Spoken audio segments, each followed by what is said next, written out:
At 11 o'clock on the morning of December 19, 1944, Lieutenant General George Patton sat in a cold stone building in Verdun, France, watching the faces of the most powerful military commanders in the Western world go pale with fear. The room was a former French army barracks, hastily converted into a conference space.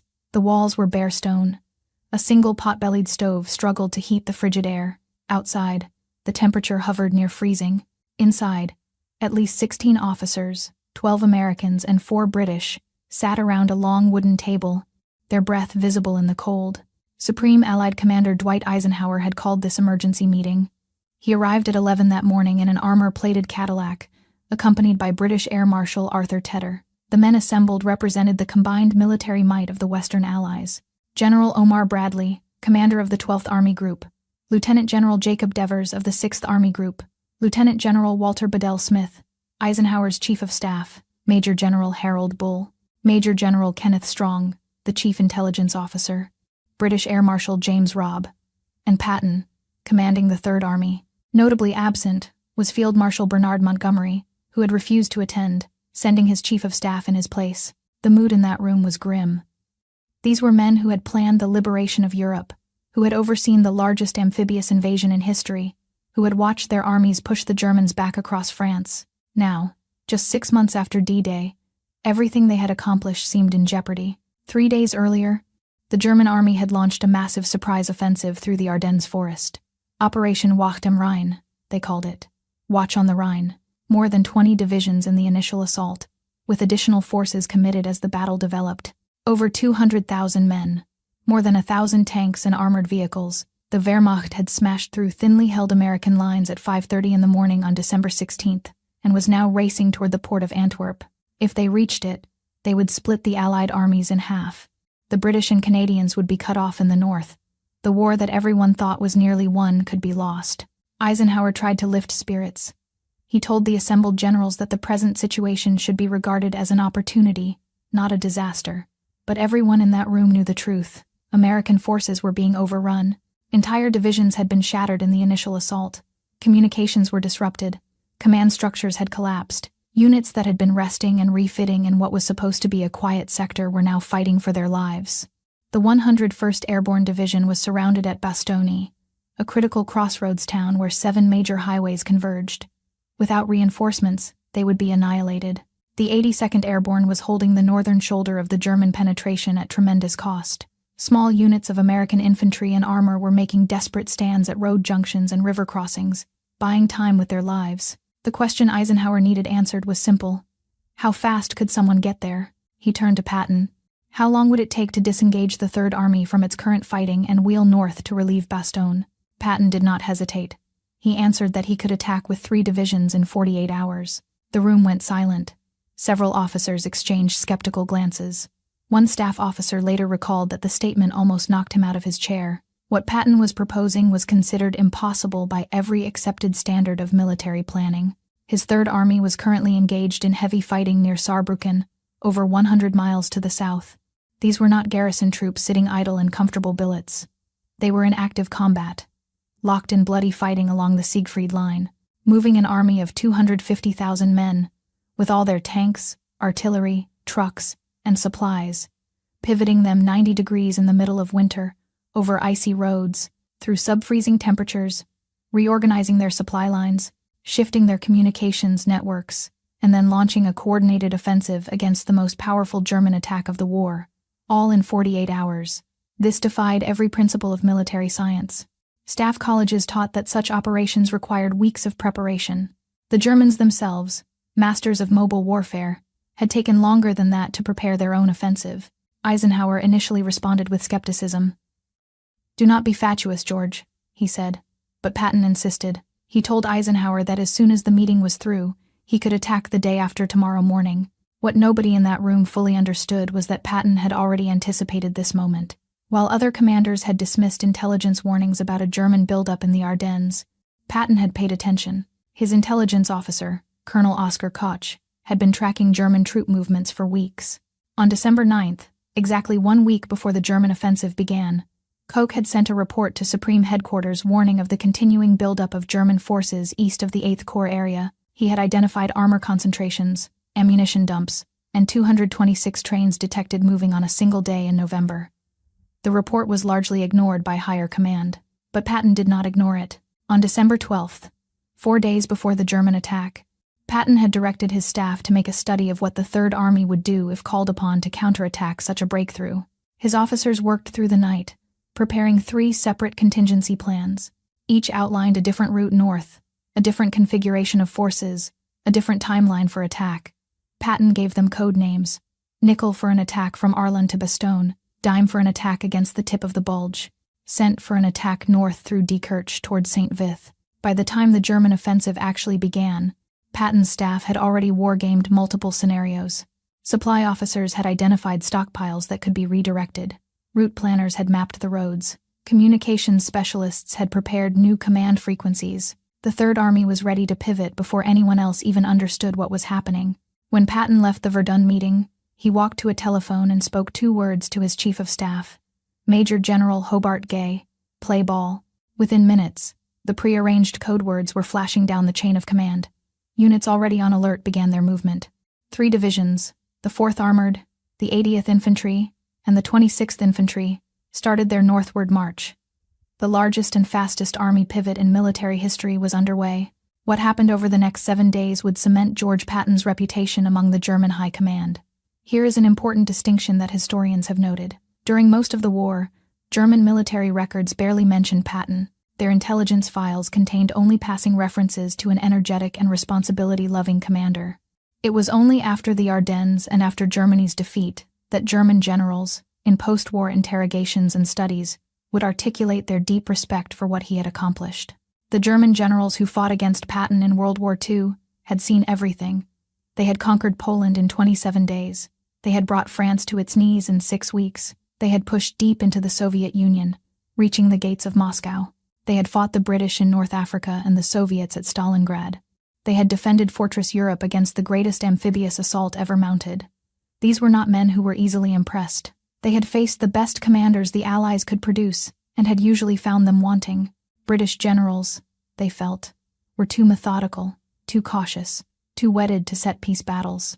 American generals, they initially believed, lacked experience and sophistication. Yet when the war ended and American intelligence officers interviewed the captured German commanders, a remarkable pattern emerged. These interviews were not casual conversations. They were part of a systematic effort by the United States Army to learn from its enemies. German generals were brought to special facilities, treated with professional courtesy, and asked detailed questions about strategy, tactics, and their assessments of Allied leadership. The resulting reports, known as the Foreign Military Studies Program, would influence American military doctrine for decades. And again, when asked about Allied generals, the captured Germans singled out one name as worthy of particular respect.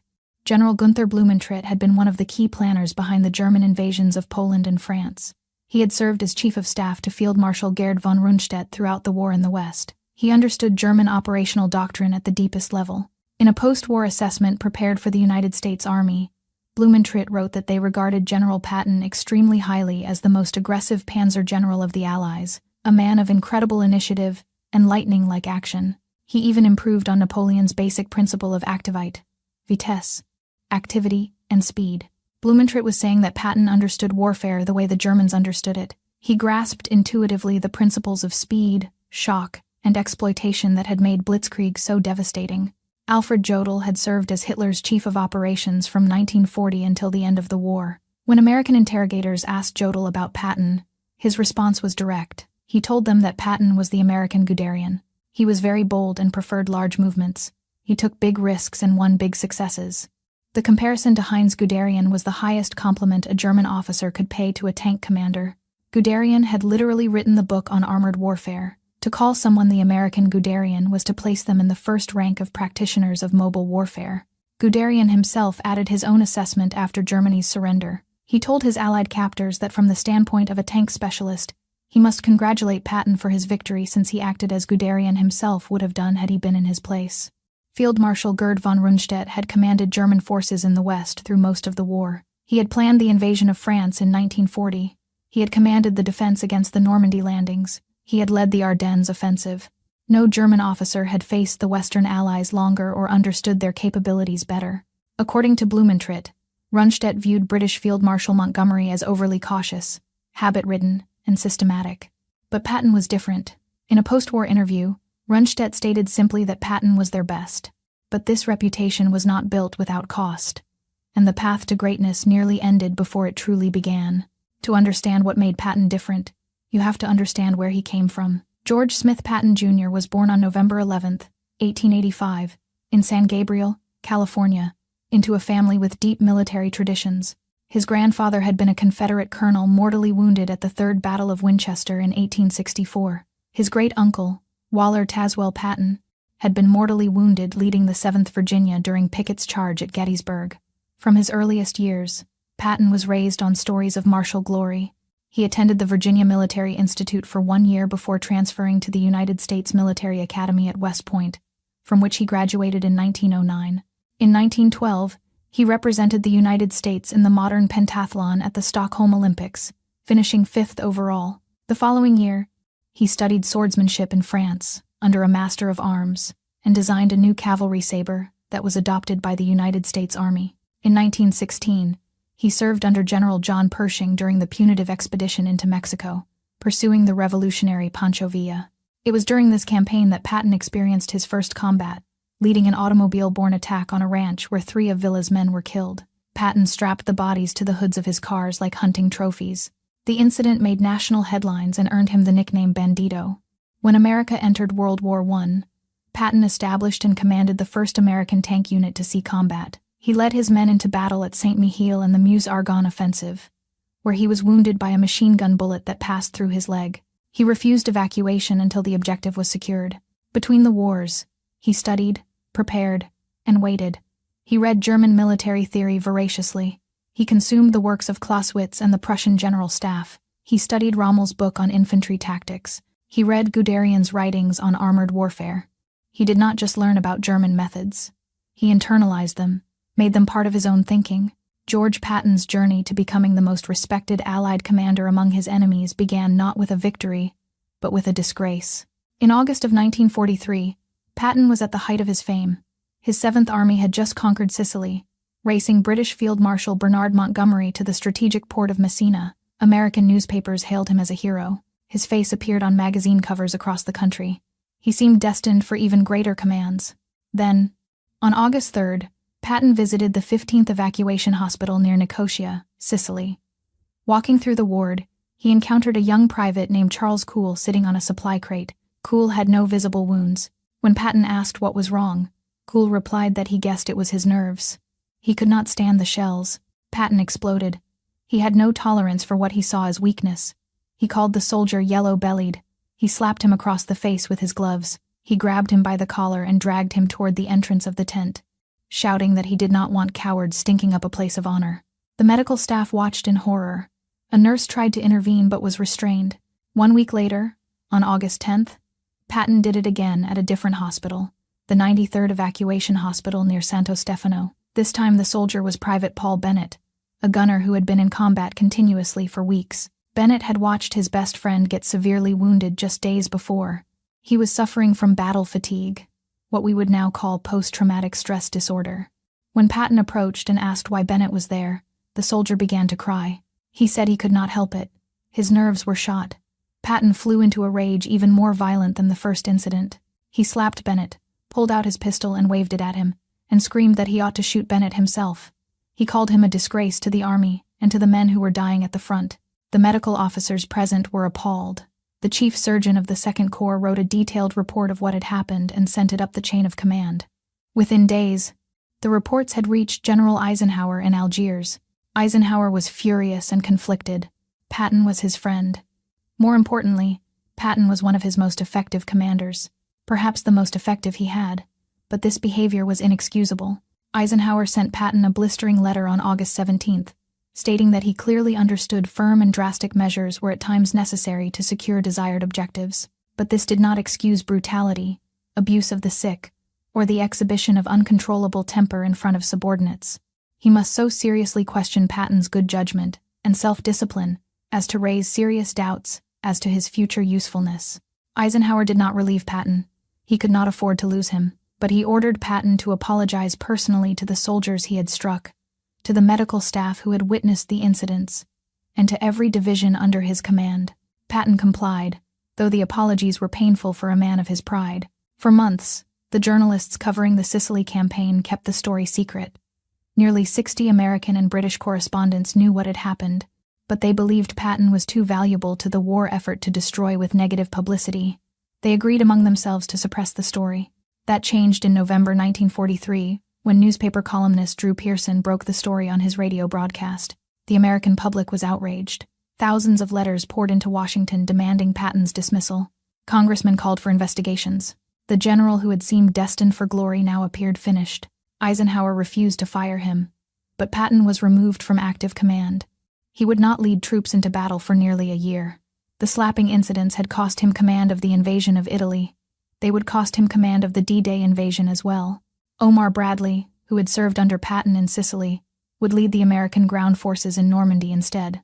Patton spent the first months of 1944 in a kind of professional limbo. He was too valuable to dismiss entirely, but too controversial to give a major command. Then someone realized there was a use for a general who was too famous to hide.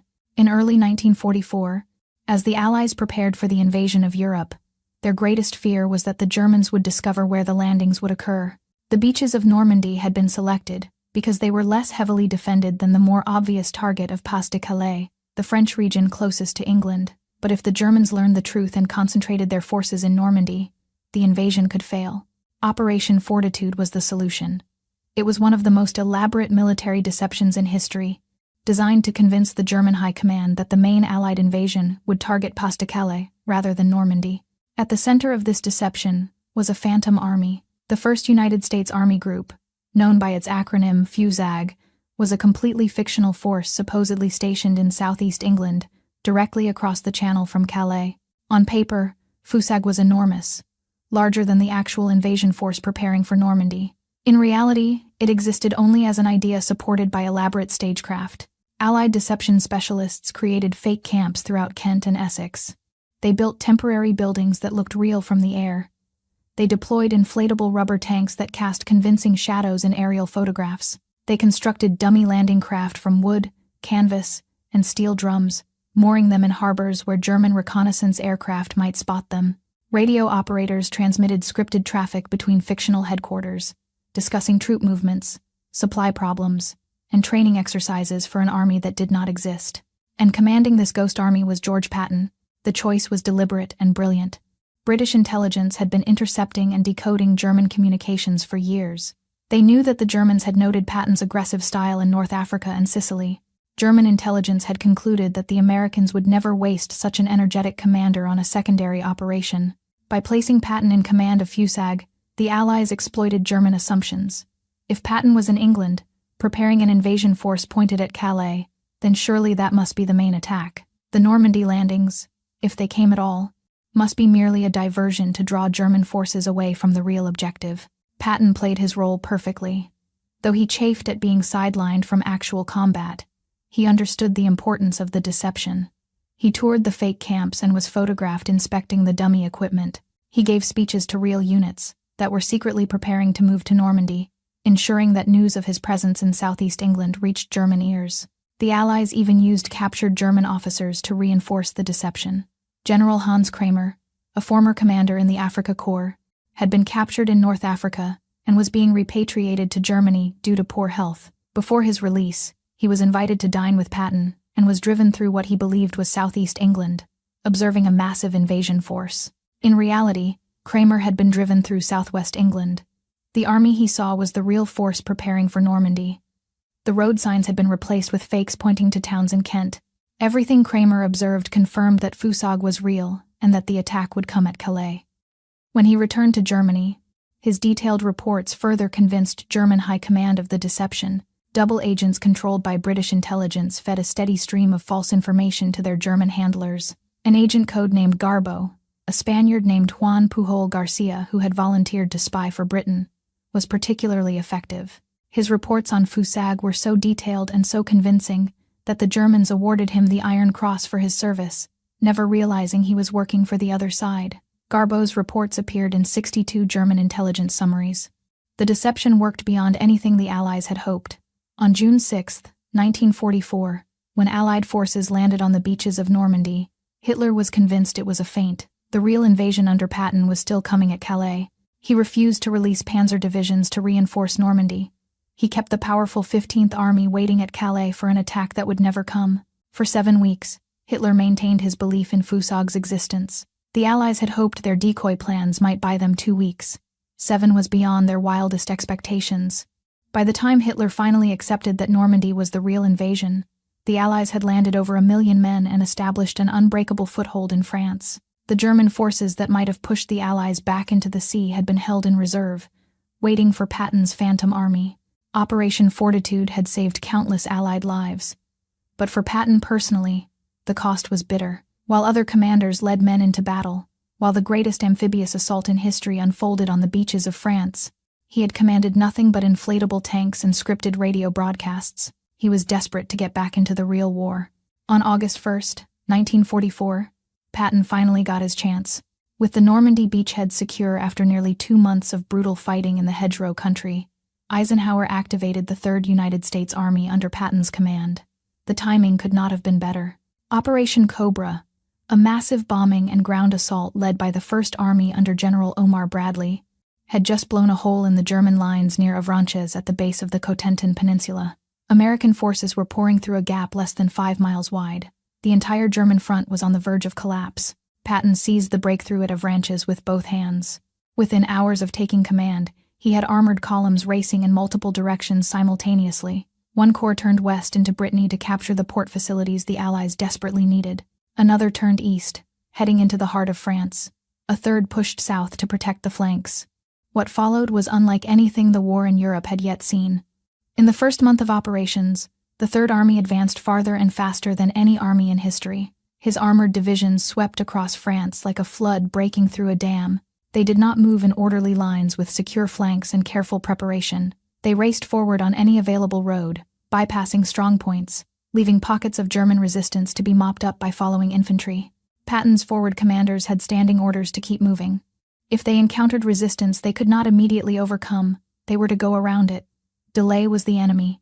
Momentum was everything. An armored division that stopped to reduce a defended position lost the initiative that was its greatest weapon. The statistics from those weeks are staggering. In just 1 month, from August 1 to September 1, the Third Army liberated over 20,000 square miles of territory. They captured approximately 50,000 prisoners. They destroyed or captured over 500 German tanks and armored vehicles. They overran supply depots, airfields, and communications centers before the Germans could evacuate or destroy them. Cities that had been under German occupation for 4 years were liberated in a matter of hours.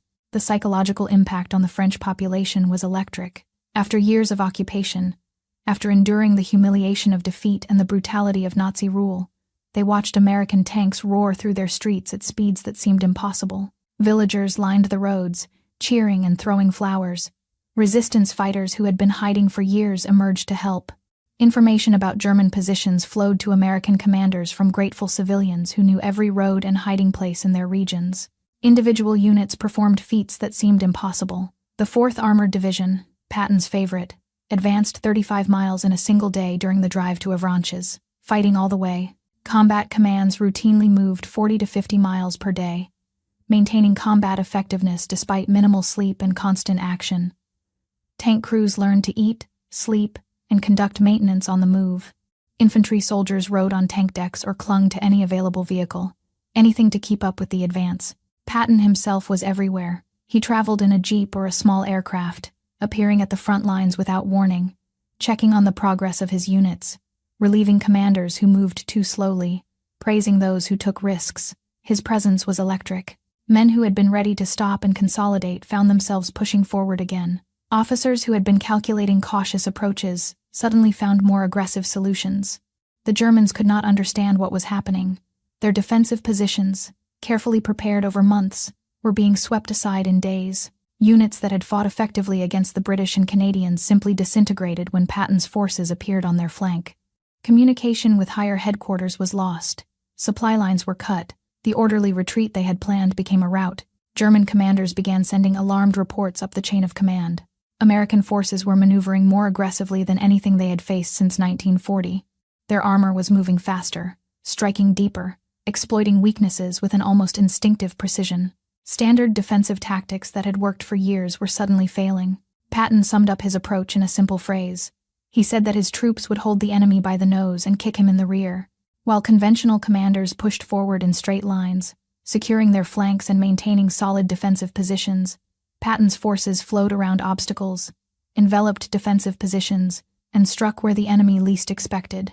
But speed meant nothing without logistics. This is where Patton's true genius emerged, and where he surprised even those who thought they knew him. The popular image of Patton was all dash and glory, cavalry charges and blood and guts, heroics. The reality was far more complicated. Patton understood logistics as thoroughly as he understood tactics. He knew that tanks without fuel were useless. He knew that infantry without ammunition could not fight. He knew that the most brilliant maneuver in the world would fail if the army that executed it could not be supplied. Other commanders viewed supply as a constraint on operations. Patton viewed it as a weapon. He pushed his logistics officers as hard as he pushed his combat units. His quartermaster corps became experts at anticipating needs, positioning supplies forward before the combat troops even arrived. Fuel dumps were established along projected routes of advance. Ammunition was stockpiled at key intersections. Food and medical supplies were pushed as far forward as possible. When official supply channels proved too slow, Patton's men became masters of improvisation. They liberated German fuel dumps and used captured gasoline to keep their tanks moving.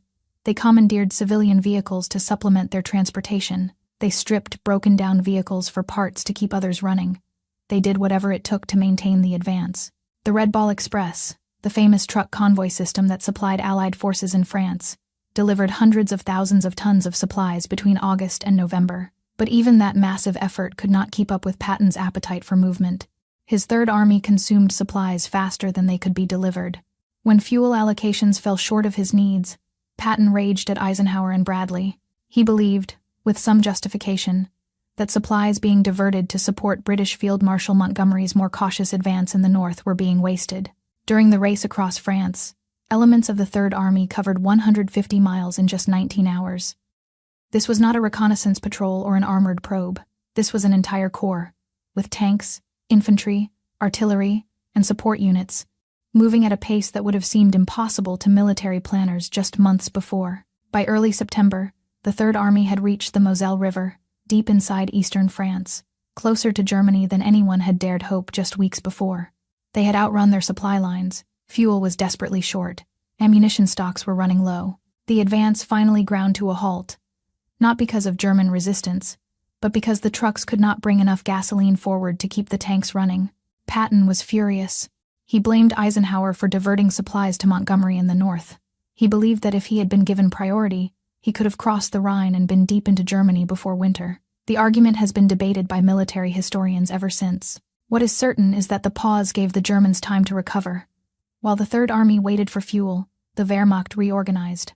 Fresh divisions arrived from Germany. Defensive positions along the Siegfried Line were manned and strengthened. The window of opportunity that had seemed so wide in August began to close. The Third Army spent the autumn of 1944 grinding through the fortresses around Metz and the rugged terrain of the Lorraine region. The city of Metz had been a fortress since Roman times. The Germans had fortified it further with a ring of massive concrete bunkers and artillery positions. Fort Driant, the strongest of these fortifications, had walls 30 feet thick and was defended by a garrison that refused to surrender. Patton's forces had to reduce these fortifications one by one, in bloody fighting that recalled the trench warfare of World War I, more than the mobile operations Patton preferred. The weather turned against them. Rain fell continuously through October and November.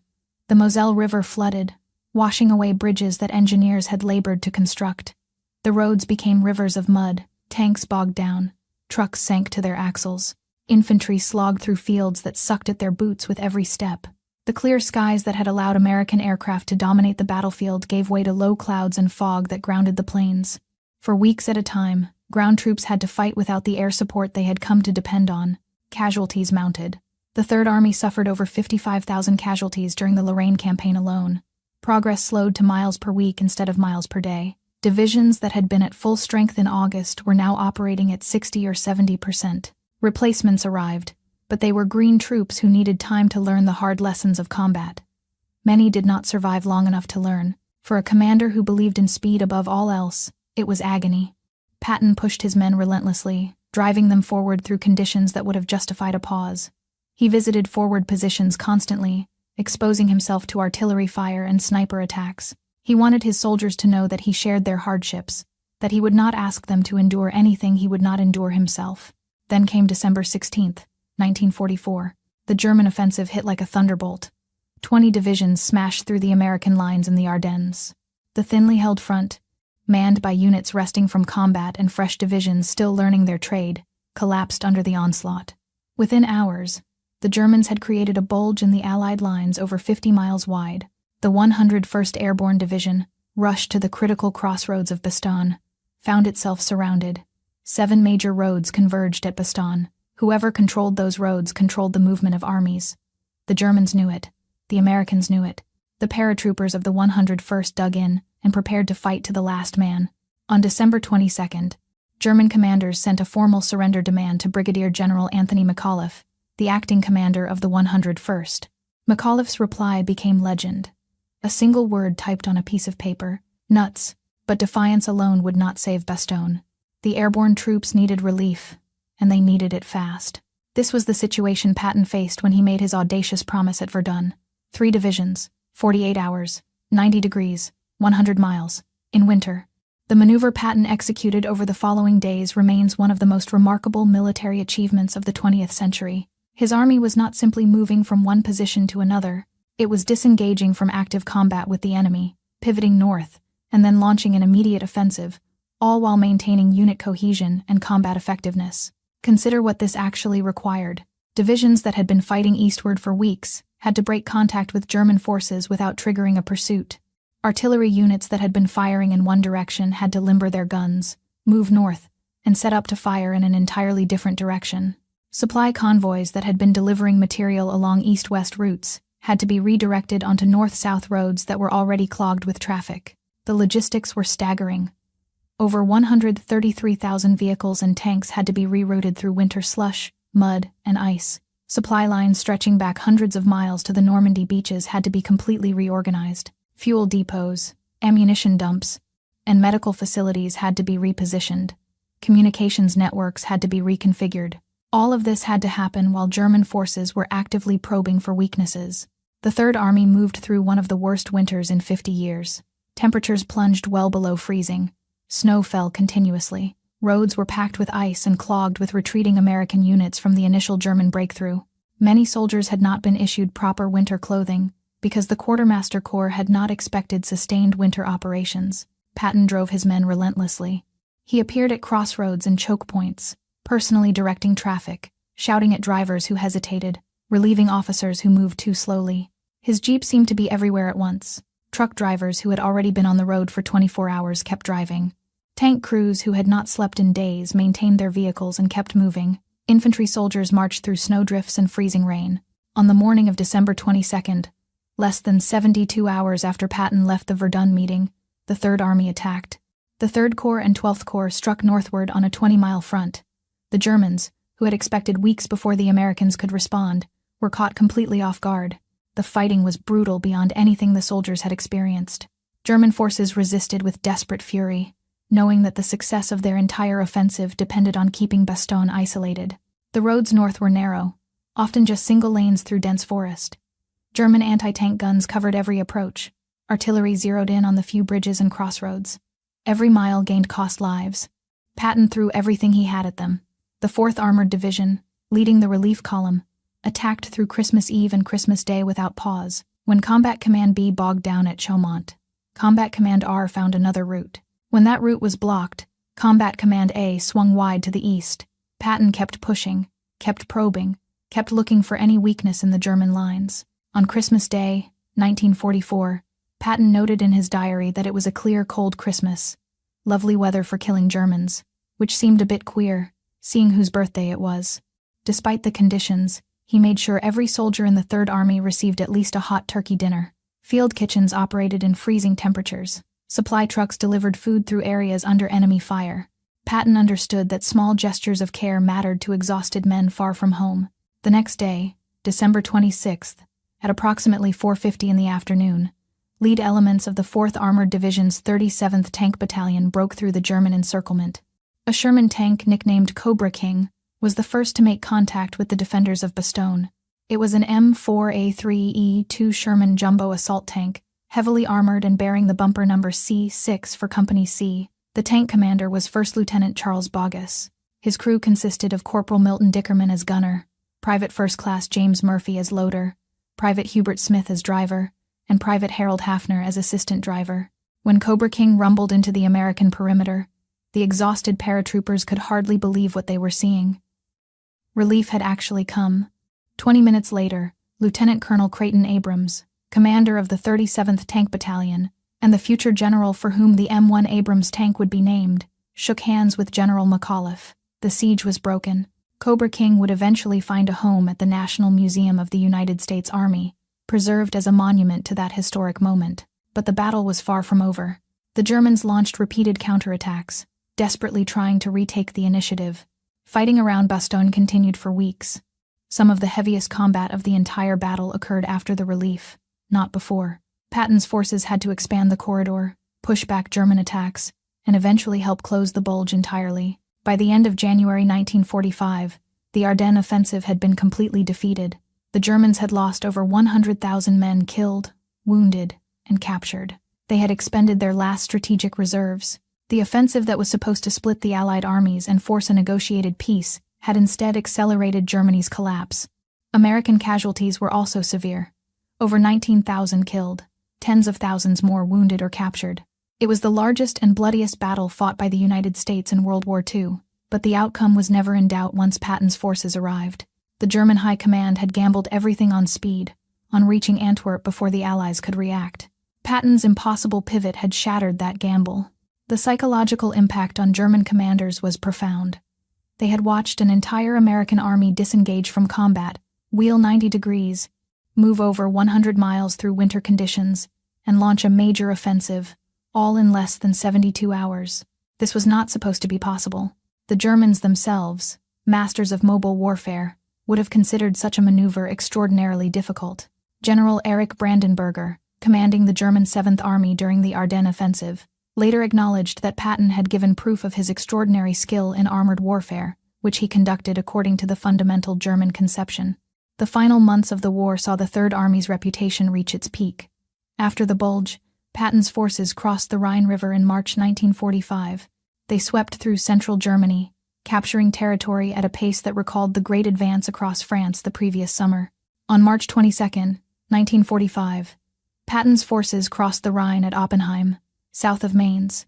They did it without a massive preparatory bombardment, without weeks of planning, without the elaborate set piece that Montgomery was preparing farther north.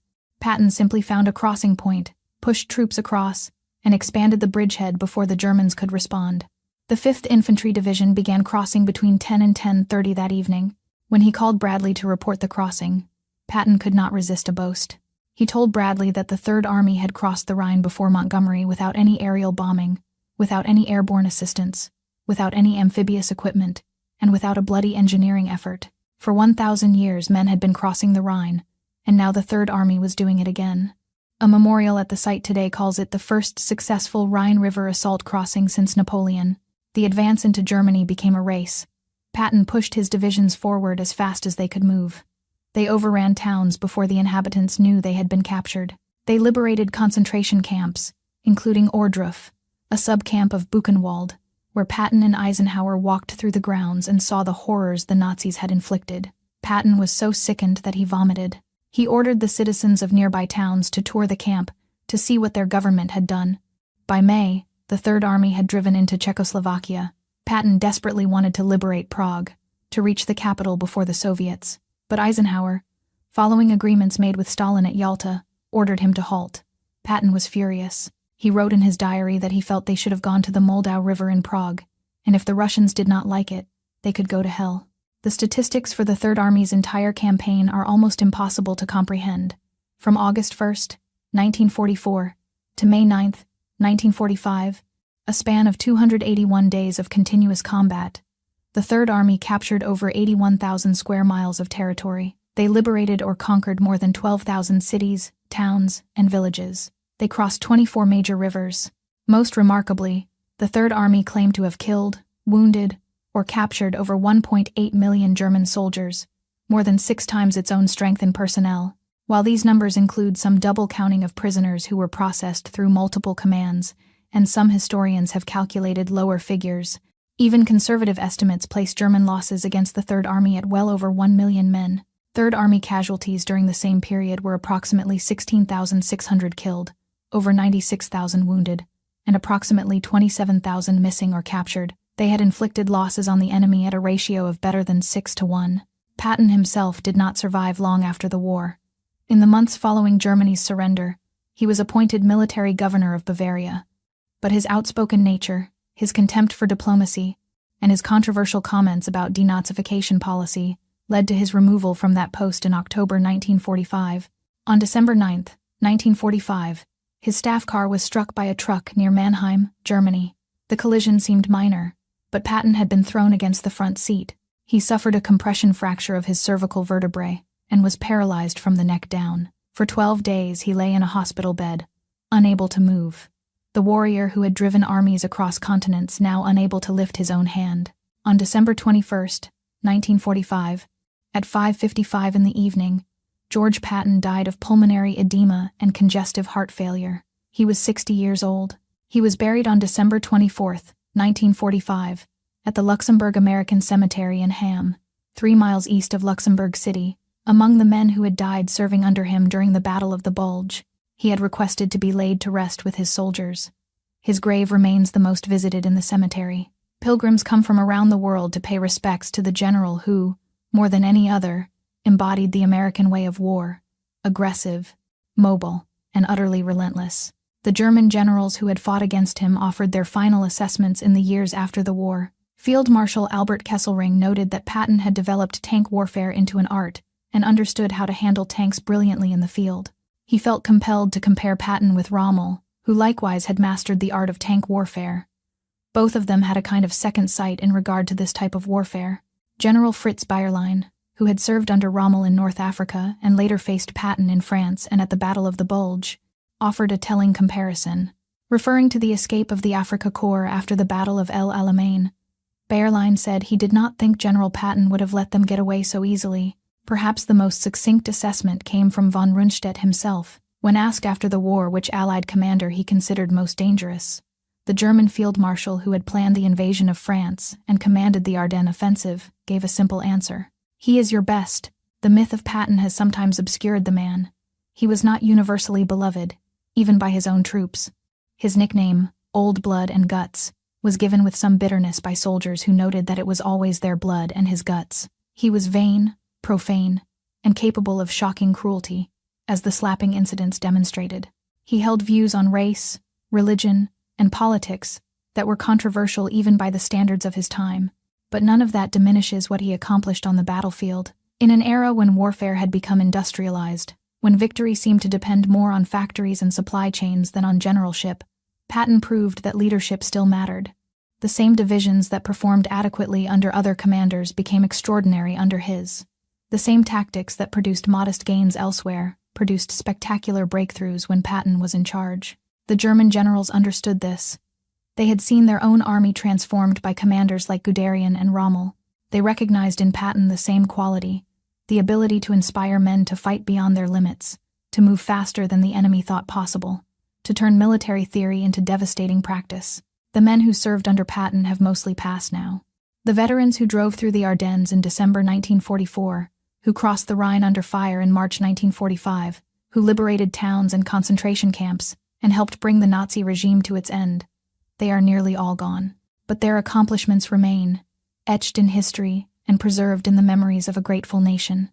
The Third Army under George Patton captured more territory, took more prisoners, and inflicted more casualties on the enemy than any comparable force in the European theater. They did it through speed, audacity, and the relentless application of combat power. They did it because their commander demanded excellence and would accept nothing less. They did it because Patton made them believe they could do what others thought impossible. Today, visitors still travel to the Luxembourg American Cemetery to stand before Patton's grave, the simple white cross, identical to those of his soldiers except for the inscription of his name and rank, faces the rows of men who died serving under him. It is exactly as he would have wanted. A general among his troops, a warrior at rest with warriors. In the end, there can be no higher tribute from a defeated enemy. The Germans who faced George Patton across the battlefields of Africa, Sicily, France, and Germany knew exactly what they were dealing with. A warrior, a master of mobile warfare, the most dangerous man in the Allied armies, and they were right.